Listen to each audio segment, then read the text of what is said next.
Morning all friend. ছুটি মানে লুচি ছাড়া কিছুই ভাবি না। আমি আবার ডায়েট ফ্যাট একেবারেই পছন্দ করি না। আরে বাবা, আগে তো খেতে হবে। বসিয়ে ফেললাম চাটাকে।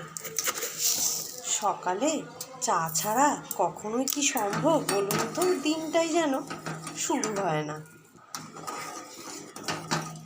দিয়ে দিলাম চিনি,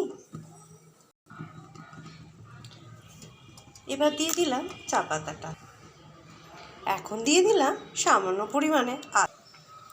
চা যদি চায়ের মতো না হয়, মনটা কিন্তু বড়ই খুঁতখুত করে।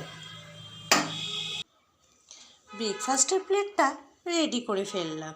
গরম গরম লুচি আর সাথে আছে নিরামিষ বাঁধাকপি। শীতের সিজনে সব কিছু সবজিই কিন্তু বেশ ভালো লাগে। আর চা ছাড়া অসম্পূর্ণ থেকে যায় ব্রেকফাস্টের প্লেটটি। কি বন্ধুরা, তাই তো? মর্নিংটা আজকে এভাবেই সেরে ফেললাম। এতক্ষণ ধরে ভিডিওটা দেখার জন্যে অসংখ্য ধন্যবাদ প্রত্যেককে। ভালো থাকুন, সুস্থ থাকুন।